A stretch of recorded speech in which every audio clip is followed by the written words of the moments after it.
We Love Soaps TV. I'm Roger Newcomb. And I'm Damon L. Jacobs, author of Absolutely Shouldless, The Secret to Living the Stress-Free Life That You Deserve. And speaking of stress-free life, Roger, I am so excited about the Indie Soap Awards! This is so cool. It's gotten great response. It was I know, right? Last week was in the New York Daily News, and Soap Opera Digest did a Indie Soap feature, so it's really cool. It's really cool, and you are a visionary, and I'm going to say that here, and I'm going to shout it from the rooftops. Speaking of shouting from the rooftops, Roger Newcomb is a visionary. I'm really enjoying this, and I'm loving the shows that we're seeing that are nominated. So speaking of indie soaps, we are so fortunate today because we are here with two of the stars with Anyone But Me. Nicole Pacent and Rachael Hip-Flores are here. We've been talking to them. They are both so much fun and entertaining to talk to, and I'm just enjoying the show Anyone But Me so much. Right, and both are nominated, well deserved. Yeah. Really talented. And the show is nominated for 10 awards, well deserved. So we're going to highlight some of those interview clips as well as some other things. So, first, we're going to play my interview with Nicole Pacent, who's nominated for Best Supporting Actress. She plays Aster on Anyone But Me, and she had a lot to share with us about the series and about what's coming up. Here you go. Hi everyone, I'm Damon L. Jacobs, and I'm here with the gorgeous and talented Nicole Pacent from Anyone But Me, the acclaimed web series and nominated for 10 Indie Soap Awards on We Love Soaps. Hi, Nicole. Hi. It's so nice to meet you. You too, absolutely. Congratulations on your nomination for Best Supporting Actress in the first annual Indie Soap Awards. Thank you. It's awesome. As I was just saying before, it's been like the most amazing way to kick off 2010, so thank you. Great. Yeah. So tell us, first of all, I love this show, and our viewers or our listeners know I'm not typically one who enjoys teen dramas. Yeah. That's not my thing. Okay. But I have to say that within the first 5 minutes of the first episode of Anyone But Me, I was hooked. I had to see what happened next to these characters. Yeah. It's not just a teen drama per se, it's such a human drama. Oh, absolutely. And I was going to say, I think that's really it, is it from square one, it is so real. Yeah. It's so, because when you think of teen drama, you think like Gossip Girl, there are a lot of things that are just clearly not real about all of that. And it's hard to relate to in a lot of ways. And I mean, just from the way that this is shot, to the way it's written, to just like, it's all very low-key and slice of life, I mean, for lack of a better way of saying it. Yeah, so cool, thank you. I feel like there hasn't been anything this realistic about teenagers since My So-Called Life. Right, and we get compared to that, and that's like, oh, that's great, because I mean, who didn't love that show? Yeah. And it is so different in that it was so different and so unique, and like, to be compared to that show was fantastic. I love it. Now, for those who haven't seen Anyone But Me, which hopefully they will, but if they haven't, give us some reasons why someone would want to check this out on the web. Oh, well, I think like it's a very unique storyline. The lead character, Vivian, who's my co-star, Rachael Hip-Flores, her character she's 16, her dad was a first responder firefighter in 9/11, and he actually has incurred a bunch of health problems because of it. She grew up in the city, and now they have to move to Westchester to be with family because he really can't live alone anymore with all the health problems and take care of her because her mother is out of the picture. Mm-hmm. So she just gets like up and moved from this metropolitan, liberal, accepting, everything that New York is, that environment, to the suburbs, and it's this huge just shock for her, and she has no idea how to adjust to it. And one of the main problems is that she's gay, actually. I mean, there's no problem, but it's from moving from such a liberal, whatever, live and let live New York City environment to the suburbs where everything's much more small town and people talk and things. It's difficult to be who you are, and I think a lot of people can relate to that, whether they're teens now going through that in some way, be it with their sexuality, their race, their anything, or whether they went through that in their lives at any point. I mean, we've all dealt with isolation and fear of judgment, and it's really interesting. And my very actually is Vivian's girlfriend, Aster, who is still a Manhattanite, very much so, and is really opinionated and out there, and just kind of like I don't know, like a rougher character, and she's a lot of fun. They balance each other very well. Vivian's a lot more like intellectual and look before you leap kind of thing, and Aster's much more impulsive and really has a lot of trouble dealing with Vivian not being able to come out and be who she is in this new community. So it's about following, you know, their relationship and everything that they go through and Vivian's own kind of evolution, really. So, and now I was just saying before that in the second season we're starting to follow Aster's storyline privately a little bit more, and some of the other characters at the school as well. So it's very cool. That is good, because we a lot is hinted about Aster in the first season, but I was hoping more was going to be developed. First of all, does Aster have a last name? Yeah, I didn't even catch that. It's a funny one too. It's Aster Gaston is her last name, so it's like it almost rhymes. It's like a weird. Every time I say it, I laugh. So I'm like, really? But it actually is kind of cool, and I don't know. It's like hip, and her parents are apparently trying to be like the coolest parents on the block, so it doesn't surprise me that they named her Aster Gaston. So anyway, yeah, that's her full name. Will we ever meet Aster's parents? You know, that's something that I don't know, but that we have been in talks about, or that I have talked to the producer, director, writers about. We're hoping that happens. There's definitely a parental element that comes into it in some way that I won't give away, but it's yeah, we start seeing more of Aster's family situation because it's a little bit rough. She's a kid who has a lot of money thrown at her and not a lot of attention. And you can see her act out in certain ways against it, and it's a typical situation in a lot of ways. But yeah, it makes her really interesting. So we get to see more of where Aster's coming from in her family life. Interesting. Yeah, and season because 2. in the first season, you know, Aster, we see a lot of her home, but her parents are noticeably absent. Never there. There's even an episode where it's referred to she's sort of dreading, looking forward to seeing her parents that are going to take her and Vivian out, and then they don't. And then they just kind of like don't show up. Yeah, her mom had some work thing that came up. That was it, and it was just like, and it's made her.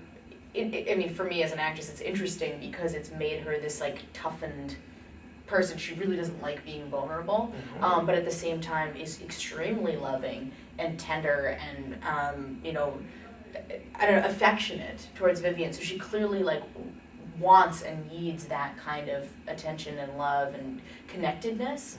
But when it comes to being truly vulnerable, she shuts down because she's been hurt so many times by people who love her. So.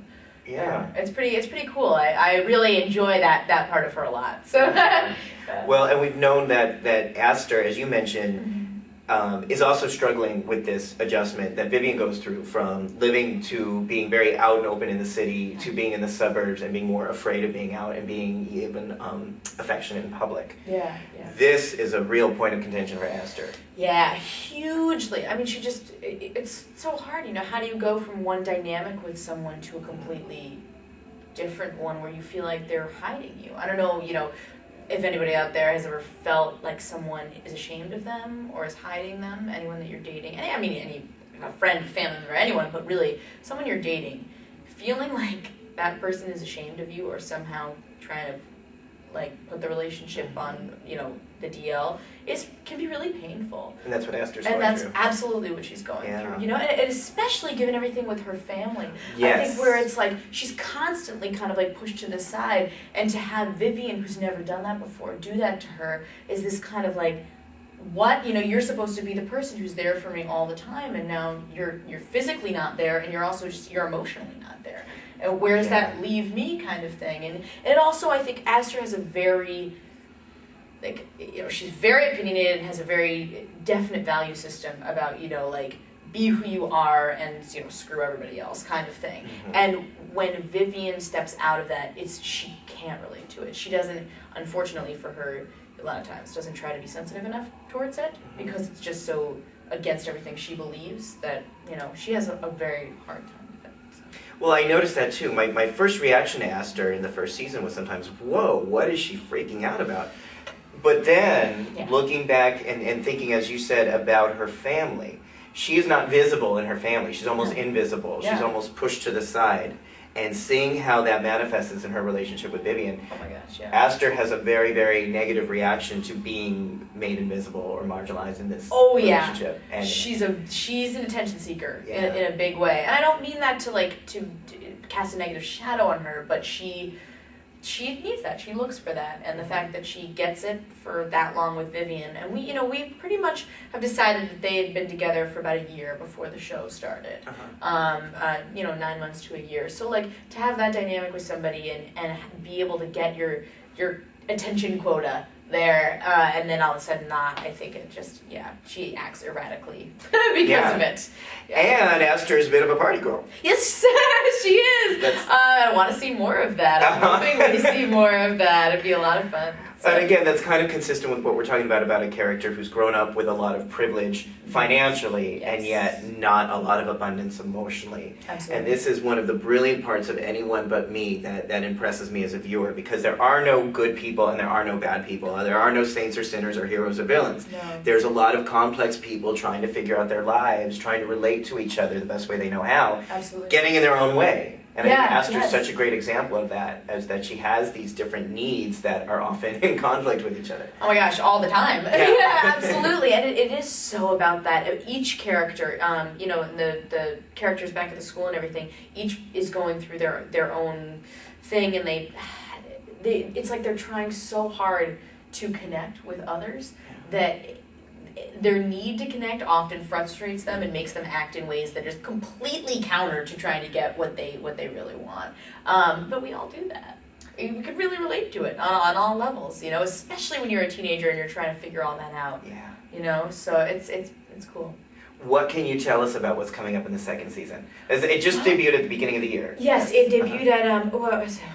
December 15th, and we released our second episode, I guess, a couple weeks ago, and our third episode is airing January 12th. I'm forgetting dates right now. Okay. Yeah, January 12th. So it'll be, the third episode will be up by the time. Will be up by the time this interview is up. Yes, exactly. So anyway, we'll have 3 episodes up. They don't give us scripts until a couple weeks before we shoot, at most. So we're really kept very in the dark. Tina and Susan, our director and writer-producers, really trying to keep things very quiet. And I think it's good. I mean, it's a surprise to us, and it's cool, but I can tell you this. We have a guest star coming on, which is fantastic, and this person is awesome, and I'm going to play the pronoun game. I'm not even going to tell you if it's a guy or girl. Loved working with this person, and just had a great time, very talented, and was on a sitcom for, I don't know if it's sitcom, whatever, for quite some time. Dramedy. So they'll be recognizable. Ooh, now I'm playing the game no. And that character is directly related to Aster. It's about their relationship.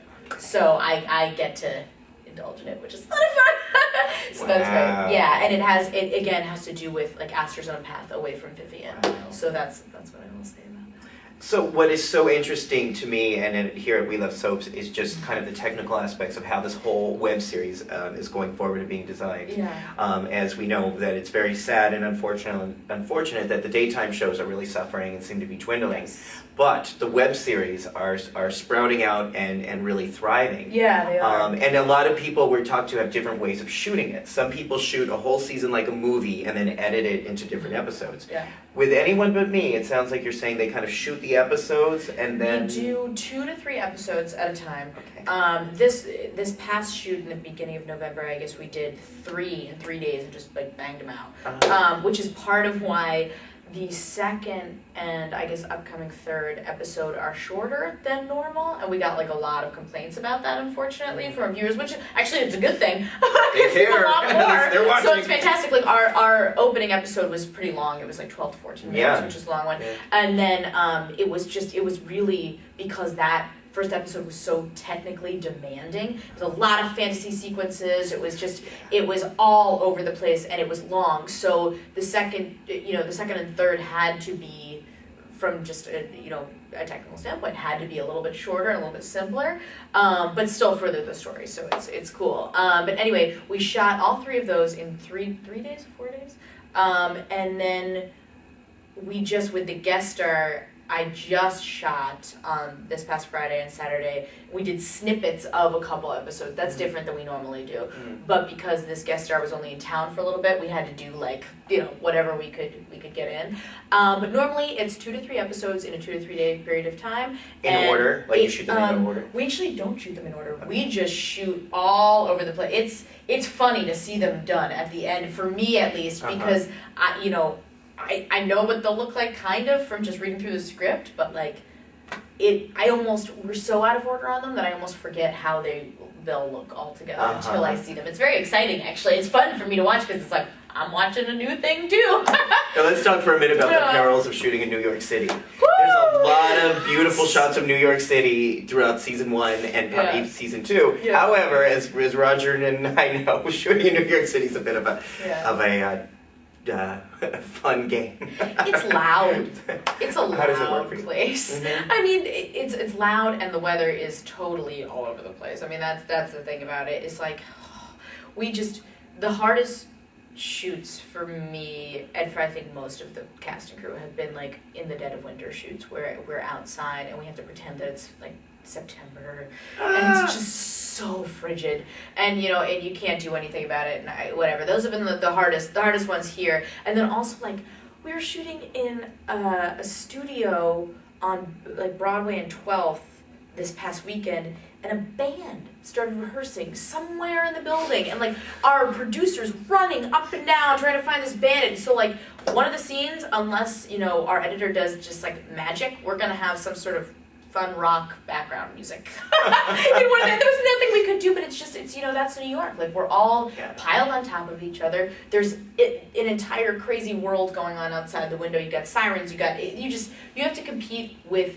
everything basically. But there's a lot of life. That's the other part of it. There's just so much bustling life around here, and it really gives you a lot of energy. So it's it's kind of like living in New York. Right. It's very much very parallel, Right. So and again, as we said, this show is so reality based. Yes. A lot of shows that say they shoot in New York or shoot in New York don't really show the gritty reality of New York City and trying to be on a sidewalk with people and bands and horses and cops running by. Yeah. But your show really shows that. Yeah. And I like that. I think that's a plus. Yeah, and it was funny, but when we first started shooting and we didn't have like as big a budget and whatever, we really had to do like some guerrilla shoots, because you have to. Thing is, here you have to apply for permits to shoot and everything, and it's expensive, and it's New York is expensive. So we'd be like in Battery Park, and then like throw a coat over the camera, and it was ridiculous.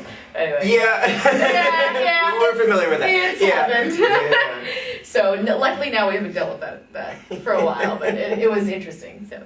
So let's talk about you for a little bit. Yeah, sure. First of all, we talk a lot about soap operas. Did you ever watch any soaps growing up? Did that ever interest you? Not so much. It was funny because like I actually was really into the teen dramas. I was into like Felicity and Dawson's Creek and like those the WB kind of stuff. That was the soap-ish type stuff that I really, really connected to, and I loved it. I'm sure that like somewhere back there I went to NYU because I loved it from Felicity or something like, what I mean? Like some weird connection back there. But, anyway, I really did love it. I actually I did some work before it ended. I did some work in Guiding Light, just like, just like background stuff. But it was interesting to be on a soap and just the way that the whole thing works. It's such a unique, like, get her done process. But it was very cool, and it was actually, like, incredibly smooth. So I actually appreciated being part of that process. So the fact that like it's kind of in flux right now, the whole daytime thing is a little bit, it's unfortunate. I don't know. It'll be interesting to see where it goes, and maybe it's just about an evolution. Maybe it's just we need to find like the next generation of, I don't know, whatever. I guess James Franco is now on one of them, right? Yeah, and that doesn't seem like that's the next generation of storytelling. I know, but I'll tell you that. I think what we're really seeing is that the next generation of storytelling comes from the creative forces that made Anyone But Me and some of the soaps out there, because they're allowing for unique voices to be told. Mm-hmm. In many ways, I think soaps often gave voice to a group that wasn't seeing themselves in the media back in the 60s and 70s. Yes, that's and they had such a powerful way of telling stories about women. Yeah. All different kinds of, well, not all different kinds of women, but women in roles that they weren't usually in prime time. Yes. And they've really gone, I think, they've gone in the other direction with that. Yeah. So the web and Anyone But Me and the shows that are on really get to see diverse groups of people in real situations in the way that daytime shows don't do anymore. Well, and you don't have all the network rules on you. You know, we can do anything. They our show is pretty. I would say pretty PG-13. You know, we really don't. And our producer and our writers have really kept it that way. They haven't wanted it to be like a Gossip Girl kind of thing. Now, I don't mean to keep insulting Gossip Girl. I really don't mean that at all. It's kind of a fantasy. But it's a fantasy, and it's got a lot of overt sexuality and things like that. And I think that with this, it's kept a little bit more, just a little bit less about the sex and more just about the emotional aspects of all of it, and coping in life and things like that. So, but there is a lot of loving. Oh, there's a lot of loving and kissing that goes on. It's let's talk about it. What's that like for you to shoot some of those love scenes? Well, some of those are pretty intense. What's funny is that growing up, I always played. It's changed actually since I went to college. It's changed, but I always played the ingenue growing up. Always. Oh my gosh. And I have a soprano voice, so getting cast in musical theater, all you're playing are the Marias and the this and the that. So anyway, so I'm totally used to kissing people at this point. It's just I'm always kissing somebody in a play and whatever. So that's felt like second nature. However, I will say, this is it's a little more intense, because you've got we're on beds a lot of the time, you've just whatever, and then also you've got the girl on girl thing, and that's a whole different deal. And for me personally, it's not a big deal because that's actually part of my life as well. So that transition wasn't hard. It was natural to me, but at the same time, I was super nervous about it at first because I didn't want to make her uncomfortable. Were you more nervous about doing a love scene with a woman than you would have been with a man? Yes. Wow. Because with guys, it's just expected. You don't think you're making them uncomfortable by that, but you don't. It's we both signed on to it, so I knew she was down and it would be fine. But I still, you worry. You want them to know in any love scene, I guess you want them to know we're acting and it's cool and anything I do is not really coming onto you, so just let's make that clear. And I remember saying that at our first rehearsal when she and I got together alone. I was I just want you to know that anything blah, blah, blah, I'm just acting, whatever, and I really, and she was don't worry about it. She was much cooler. So now her and I, we're such good friends. We it's so cute actually, between takes when we'll be holding hands or whatever, we've gotten more affectionate on camera just because we're so close in real life. Wow. And we, a lot of that's just improv, not written, and we just are very close with each other. And even between takes, I'll realize, we'll be talking and still holding hands. We don't break because we're just that close, so it's great. That's great. Yeah, it's a wonderful, I am blessed to work with her, and she's wonderful. Now, I have read some interviews that you have done. Yeah. In some, you've referred to yourself as lesbian. Okay, well, there's a gay umbrella, yeah, I guess. There's a gay umbrella and some bi. I'm not even going to ask you to label. I'm just curious to know how you feel about labels. I feel fine. In fact, I appreciate that. Thank you. But with me, I've actually never minded labels. I mean, I'm bisexual. There you go. But in the whole, I'll say gay. I'll throw out gay because I think gay is a giant umbrella. My friends and I, bisexual, gay, questioning whatever, we'll be yeah, we're gay, blah, blah, blah, blah. So it's become a larger umbrella term is the way that I look at it. So it's unfortunately been a little bit confusing, I think, for people. They're is she gay? Is she bi? What's going on? It's you'll see comments written on things, you're right. Oh my gosh, it's really not that big a deal, but whatever. For me, I don't mind the labels if you feel that a label applies to you. I would never label someone without them doing it first. If someone says to me, this is who I am, I'm straight, I'm bisexual, I'm gay, I'm, whatever I am, then I say, okay, of course, that's who you are. And that's exactly how I'll identify you because you've claimed that. And I respect that, and that's wonderful. And for me, bisexual fits. It just does. It is so much who I am, and it was a process coming to that and being that's the label that fits me, really. And looking very hard at myself over years and figuring that out. And so for me, it's comfortable. I like that label because it's what it is. but with other people, I think like it's dangerous. It's a slippery slope. Yeah. You know, it really is, and especially because people love to look at things in black and white, and it's not fair. You know, there's such a huge range of sexuality. I mean, like we as people live on this continuum and you know, giant spectrum. So I don't know why our sexuality would not also follow that. You know, it's not black and white. Are you given a hard time from the gay lesbian community for that? Oof. I haven't been in entertainment yet. I have been in life, absolutely. Like it's in fact I can say this now. I think the reason that when I first started talking about this was cool with everybody using like the gay umbrella term and people being like, you know, if she's gay, she's this, I didn't really care, was part of this like fear that I've had for a very long time about being rejected by the gay community because I'm bisexual, not because I'm fully lesbian. And because that has come up in my life, because people, you know, women get very threatened by that. They don't like the idea of being left for a guy. You know, not that I would necessarily do that, but I'm saying it's a very sensitive thing, and it brings up a lot of insecurities and a lot of things that people have gone through, and I understand it, but at the same time, it's difficult. You know, I've said before that it would actually be easier if I was gay, in a lot of ways. Like, and I still truly believe that, but I'm happy with who I am, and I'm cool with it, and like I think that anybody who really knows me knows that like that's just it, you know, and I'm not more one way or the other. It's just that's it, and like everyone can live with it kind of thing. But in entertainment, we'll see. Like, you know, I've thought before about if one of these days I have a boyfriend, are my fans gonna freak out? And I that's a hard thing for me to think about, because I would hope, like, I don't know, I hope that anybody just, if you are lucky enough to find love with anyone, just, that's wonderful. And I mean, more power to you, and whoever it is. And to think about backlash from either the straight or the gay community, depending on who I'm with, just feels wrong, you know? Yeah. So anyway, that's lots of things I've been thinking about recently, so sorry, that was such a tangent. No, I mean, it's important. Our culture, I think, really does polarize black or white, love or hate, straight or gay. Absolutely. That's I think, a real dysfunctional part of the culture we live in. And like you said, most of us and most people are shades of gray in all areas, sexually, emotionally, and Everything.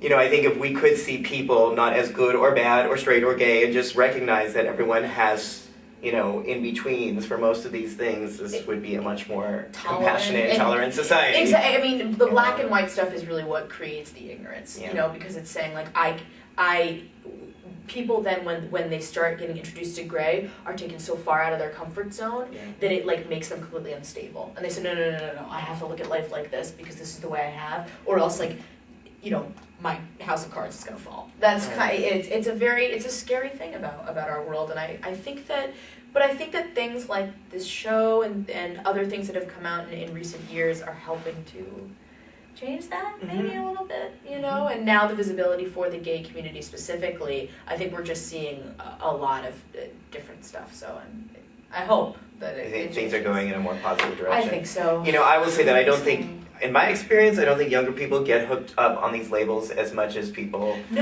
of my generation and maybe above. No, you know. Someone was saying that recently, and I totally agree with that. And it's, in fact, something that I love about this show, that people are able to be, like, teenagers, I see, almost able to do a lot more experimentation, and a lot more just, you know, searching for who they are and not getting immediately, you know, labeled as one thing or another or criticized for it. And of course it still happens, but I mean, it's to a lesser extent. I guess they've been doing, I heard some study lately or something, where it turned out that I guess, like, a lot of teenagers now, before they declare anything, will really just be like, yeah, I'm doing this, I'm doing that, and then, you know, maybe they get to college afterwards and they'll be like, yeah, I'm straight. And everyone's like, cool, you know, and that's, what a great world to live in, if you know, especially because, like, you see so many problems coming out of people repressing who they are in every way, sexuality or otherwise. You know, God, repression leads to horrible things. So it's like, if we could all just kind of be cool with everybody figuring it out, that would be awesome. It would be. Yeah. It would be. So. Well, what I hope is that, again, Anyone But Me and the web series that are coming out are going to give us different role models and different ways of seeing things, and not be limited to network television's prescription of how you should be, quote unquote, which is what most of TV is, I think, about. Yes, yes. I think the web really gives us opportunities to tell creative, enriching stories about people that may not fall into one extreme or the other. Absolutely. And I'm really, really glad that you are a part of that, and that Anyone But Me is bringing this to life. And I hope our viewers check out the website, Anyone But Me Series.com. Yeah, AnyoneButMeSeries.com. We're on Hulu. We're on Blip.tv, and a bunch of others. So, check it out. AfterEllen.com. I could go on and on. All right. Wow. I really love Nicole. She has such spirit and energy, and I think she's going to go really far. I think so too, and I just have to say again, it's so refreshing to interview another actor in the field who is not afraid to be who they are, not afraid to be true to who they are, and to be outspoken about that. I find that very inspirational and refreshing. And speaking of inspirational and refreshing, we also talked to Rachael Hip-Flores, who plays Vivian on Anyone But Me. She's nominated for lead actress at the Indie Soap Awards, and she's so smart and so together, and I enjoyed this interview so much. Me too, and she's a big Lord of the Rings fan too, so take a look at this. I'm Damon L. Jacobs, and I am here sitting today with Rachael Hip-Flores, the star of Anyone But Me, and nominee for Best Actress of the first annual Indie Soap Awards. Woo! Hey. Rachael, it's so nice to meet you. It's so awesome delightful to meet be you. here. Yeah. First of all, congratulations on your award. Oh God! On your nominee. Thank you so much. I saw it and I was like, oh my God, this is awesome. So hey, thank you guys. It's awesome for us too to really be able to honor you and honor the new genre that you and the cast are really going forward with. It's craziness, right? But I was so drawn into Anyone But Me. I keep saying Anyone But Here. Anyone But Me. Like in the first 5 minutes of that first episode, I was drawn in and I couldn't look away. And I've been watching every episode ever since. Well, it's really good writing and really good storytelling. Yes. So yeah, it's fairly addictive from what I hear. It is, and a large part of that really rests on your shoulders. I mean, a large part of the success, and the emotional success of this show and the investment of the viewer has to do with you in that first episode, because we're seeing everything through your eyes. We're like entering in this world through your character. Thank you. That's very flattering. Very flattering. But like I said, I think that the first thing that has to be in place for any storytelling is writing and directing, I think. So. Thank you. That's incredibly flattering. But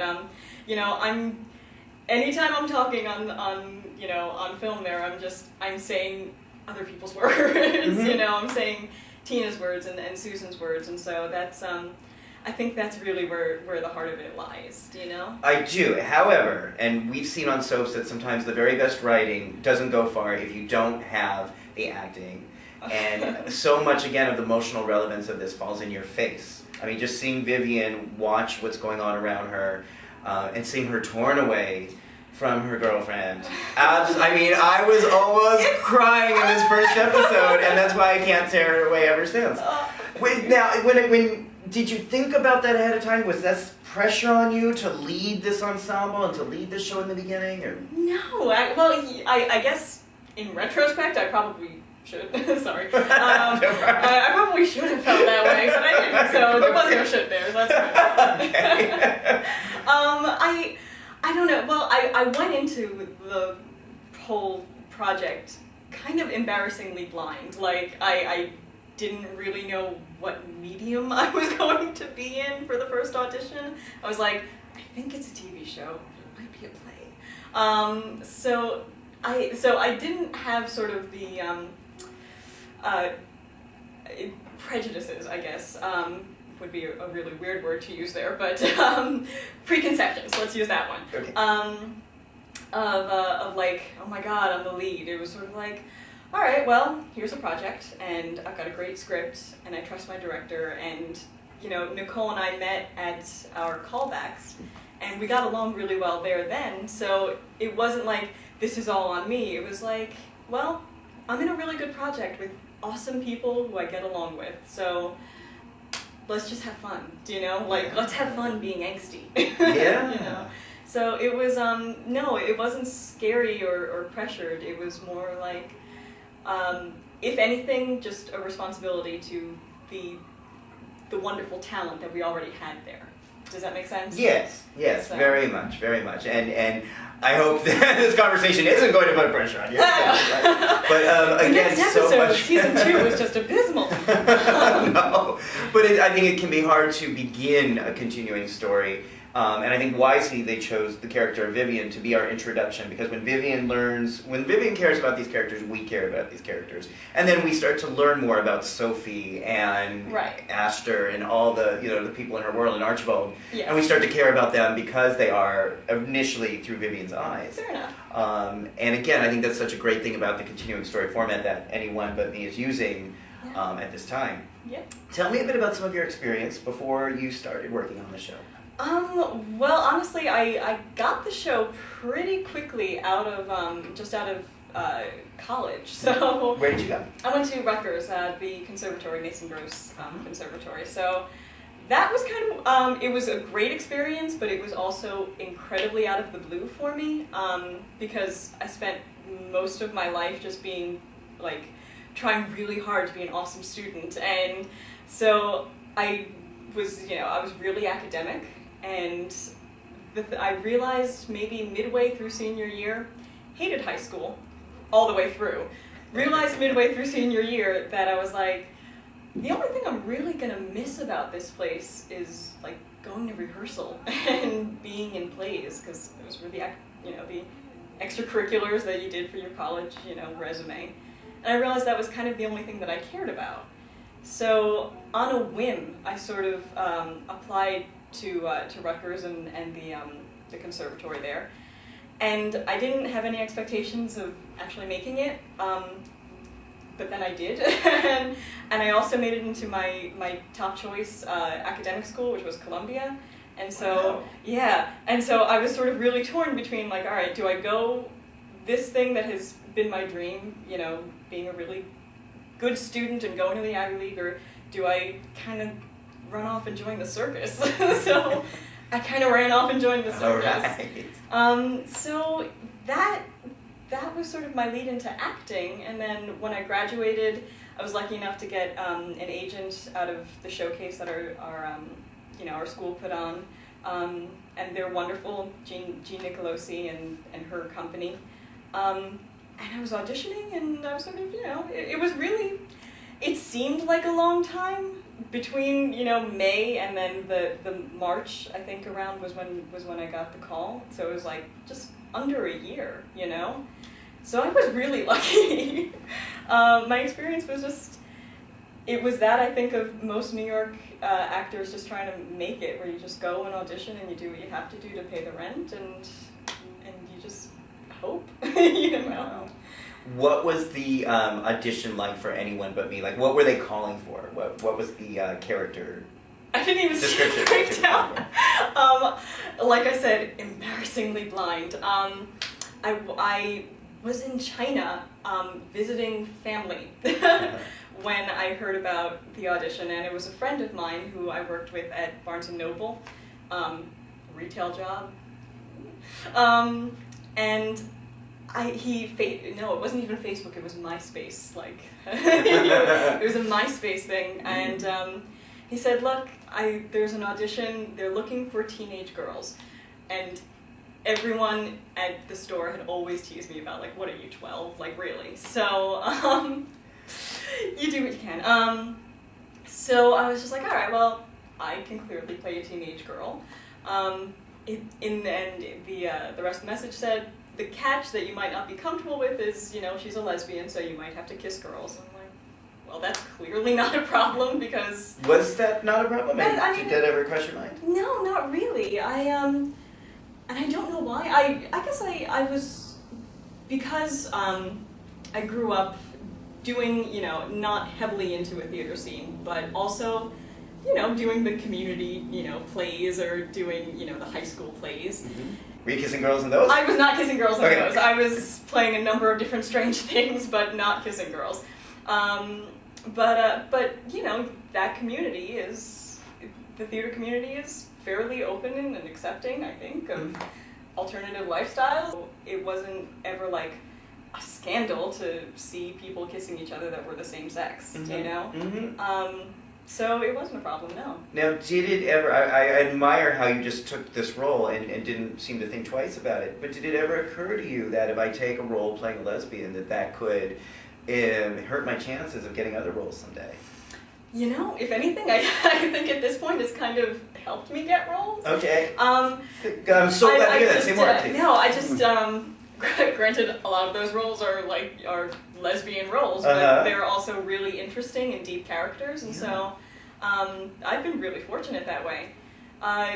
It should have crossed my mind, like, this might hurt my career, but it didn't, because you know what?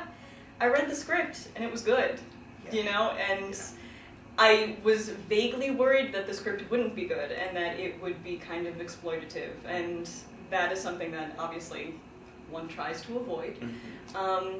But it wasn't. It was, you know, heartfelt and deeply touching. So I didn't worry about it because it was a good project. Yeah. What kind of responses have you gotten by doing Anyone But Me? Wonderful responses. The fans have been unbelievably supportive, and I was a little bit worried because I'm not gay, and so I was worried that there might be a backlash of like, well, why are you hiring a straight actor when there are clearly a lot of not straight actresses around that can do this?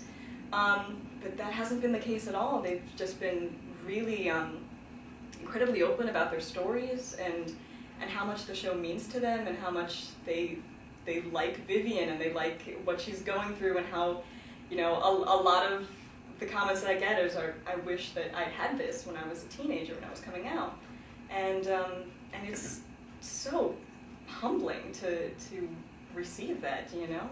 It's been an honor, it's a joy. Are you finding that people are being helped by the series, or that your character is helping you in some way? I mean, are they telling you that, or sending you mail, or? They are, yeah. I get a lot of them saying, like, listen, this is, you know, I don't feel as alone as I used to, or I feel a little bit less scared. Wow, what does that mean to you to get that kind of feedback? That's why you do it, you know. That's why I think people. I didn't know why I got into acting originally because it was fun and I liked doing it, and after it starts being work and you start taking on a little bit more responsibility, I won't say the fun goes away, but it's a little bit more responsibility, and so that responsibility, you have to find the reason for it, and the reason for it is just to help people feel less alone, you know? That is wonderful. And I think that's a real gift that you're giving to your audience. I'm happy I can give it. Like I'm happy it's being received that way. Yeah, I think soaps and, you know, continuing stories have the ability to do that in ways that other dramas may not. We were saying, you know, a movie, you come in and you sit down for 2 hours, or if it's Lord of the Rings, maybe it's 9 hours, but maybe it's 12 hours. Maybe it's 12 hours with all the extras. But we were talking about you're a fan of Lord of the Rings. I'm such a nerd about Lord of the Rings. But, you know, movies are finite, you know, they're sort of beginning, middle, end. Soaps and continuing stories are kind of never ending, or you don't always know where the ending is. And it seems like the impact you can have on viewers is more so because, you know, you're coming into their homes or on their computers on such a regular basis. What kind of shows what kind of continuing stories or soaps have you enjoyed? Oh God, well, anything that had aliens or ghosts in it, honestly, like, was that Roswell? Roswell was a little, yes, Roswell. More so, I think, X-Files. Oh yeah. X-Files, when I was little, I think it might have creeped my parents out a little bit, how much I loved this series. Now, Lost is, oh my god, and Heroes, of course, and so, in terms of, like, actual, like, non-ghost alien stories, Dawson's Creek was a huge, was an embarrassingly big influence in my life. Why is that embarrassing? Oh my god. It was a good show. It was a well-written show. It was wonderful. I loved Dawson's Creek. So, but yeah, I spent a good portion of my adolescence pretty much trying to be Katie Holmes. So, I'll say that Dawson's Creek was a big deal for me. And, you know, when I was very, very young, I'm the youngest of a family that's a bit older than me, and so when I was very, very young, I was watching the original 90210, Yeah. and I had posters of Luke Perry up, and so I was like, this is weird for a 5-year-old, but I'm gonna go with it. So yeah, those are the big ones. Those are the big players. Wow. So you were able to see also then over the years, these characters do have an impact on life. Absolutely. Yeah. So is there anyone now that they're always going to have our readers, our viewers are going to ask me to ask you? Is there anyone special in your life? You mentioned. Anyone like romantically special like for you? right now. Like you, Rachel, at this time. Me, Rachel. Yes, yeah. I'm engaged. I'm Okay, engaged. congratulations. Thanks, I'm happy about it. Yay. Yeah, so I will say Colin Edward Miller is a very special person in my life right now. Awesome. Yeah. Awesome. Another thing we are really so excited about with the web and with the series has to do with diversity. It seems like Anyone But Me has one of the most diverse casts. Certainly more diverse than anything you're going to see on network TV. Yeah, pretty much, unfortunately. But, well, fortunately for us and sort of unfortunately for the world at large. Yeah. That the shows that we describe, 90210, past, present, and probably future, and Dawson's Creek, and they're good shows. They and even were. My So-Called Life, which I enjoyed very much. Yeah. But compared to Anyone But Me, they're so homogenized and, Yes. and pretty much white bread. Yeah, they are. Was that important to you to be involved in a project that celebrated and appreciated diversity more? I mean, yeah, I come from, 2 generations of mixed marriages, and so... What is your background? My mother is 2nd or 3rd generation Italian-Swiss. My father was born and raised in Cuba. His father was born and raised in China. So I am Cuban, Chinese, Italian, and Swiss. Wow. Yeah. And you have relatives in all these places? I do. And I visited, I haven't gone to Cuba yet, but I have Italy and Switzerland and Hong Kong. Yeah, it's pretty great when you want to travel. I bet. I'm not gonna lie. I bet. Oh, Yeah. that's wonderful. But they're great. Yeah, I am very fortunate to have sort of this global family, So when you're walking down the street and you're going through New York, do you get recognized now for Anyone But Me? Yeah. I got recognized on the elevator this morning. Wow. I know, it was great. Yeah, I do, and it's weird because you can kind of see it evolving. Like, when we first started out, it was more like, I think I've seen you. Have we met? I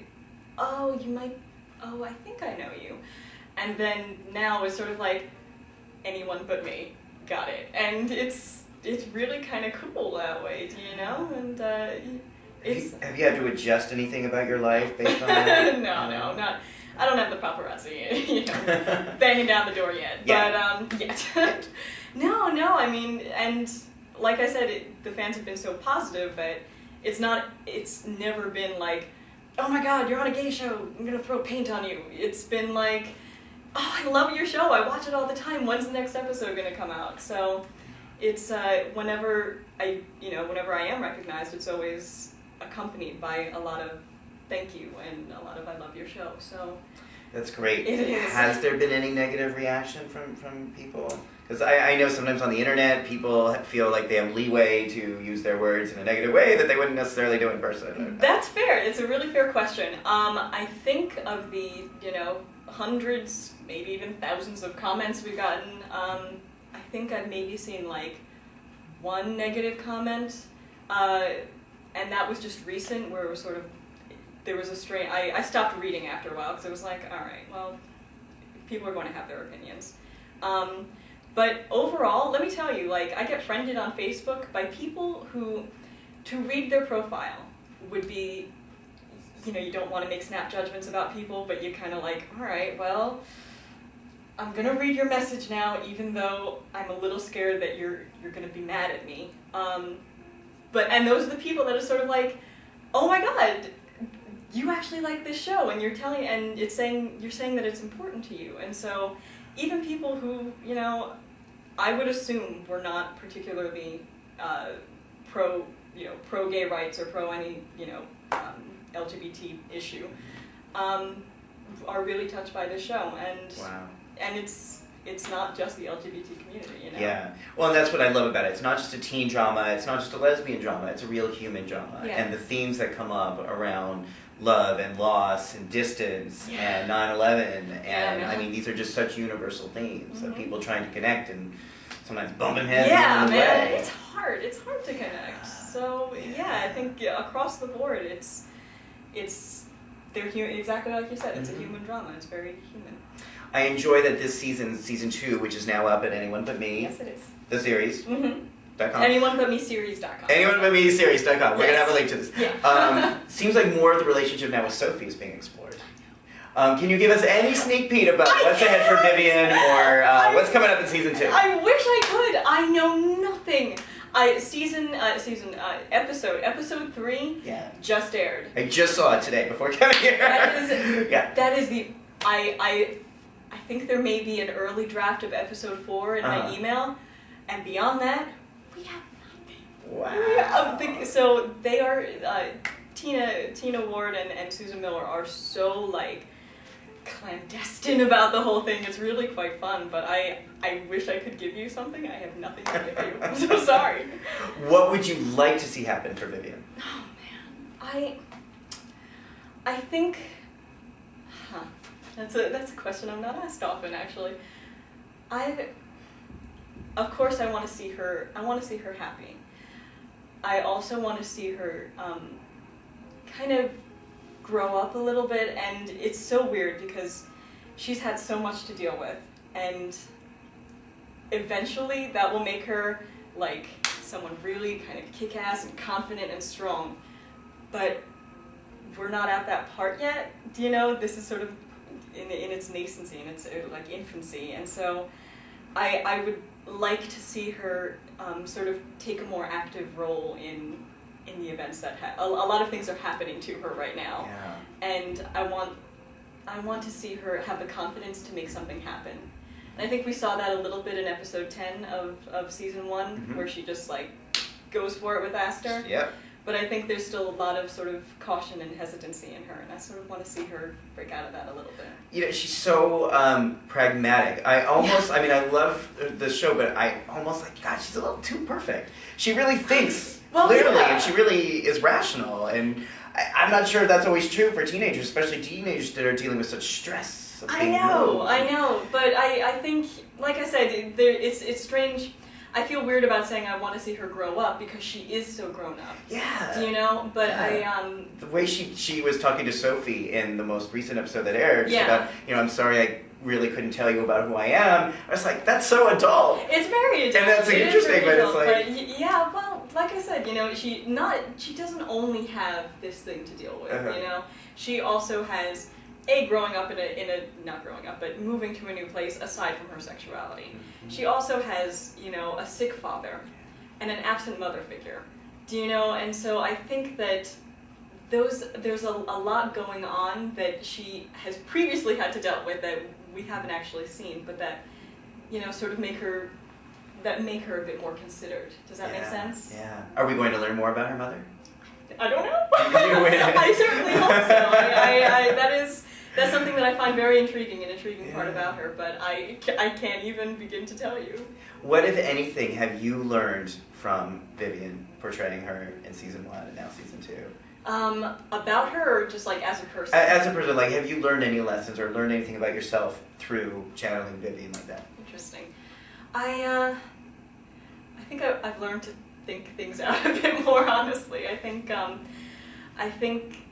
that I'm more aware of the effect that I have on other people as a human being, like just not even like, as an actress, but just as a human being. There are daily things that these interactions, that people go through, and I don't think that they actually have a respect for how much power you have over other people. And I think that she kind of inherently understands that. And she trips up a little bit sometimes, but I think that that her caution and her considerateness, it's not exclusively selfish, she really does think about a wider picture. You think the way we affect each other, or just like being decent to people on the subway, just right? Yeah. So I think that she sort of made me more aware of the people around me. It's very interesting. Yeah. That our actions do have an effect, and clearly you are having an effect as an actress on so many people that are communicating with you. I'm sure many, many more people that are not communicating with you.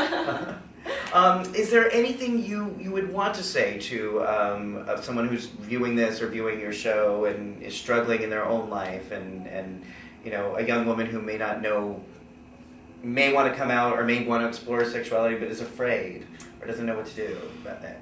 Do you know, my experience of it is through Vivian, and so, and she's having a hard enough time with it. I want to say just be as true to yourself as you can safely be. Do you know? It's an incredibly hard struggle to go through, and it's something that's so personal and so, I think, I want to say inherent, like biologically, I think, inherent as a part of who you are. And so I don't think that anyone should deny that part of themselves. At the same time, it's not always safe. Do you know? Mm-hmm. If you're in Uganda right now, you're screwed, and it's awful. And so, like I said, kind of be aware of the people around you, and be as safe and as good to yourself as you can be. Yeah. You know? Awesome. So you can see all these episodes of Anyone But Me for free at anyoneButMeSeries.com. Again, I think anyone who is enjoying the shows, who loves daytime TV, deserves the chance to check out the show, because within the first 5 minutes, I was hooked. So I really encourage people to check this out. And that was one of the rationales behind the Indie Soap Awards, was just to encourage productions like this, but also to help let people know, because there are so many, like which ones are really the best of the best. Mm-hmm. And if maybe you're hesitant, if you're kind of intimidated by so many web series, or if you don't have time, right? You know, anyone but me is just top of the line, well done. Definitely one to check out if you're gonna watch these shows. Definitely. Well, that's our show for this week. That's it. That's it. That's it. That's it. Watch Anyone But Me, and see you next time. See you next time.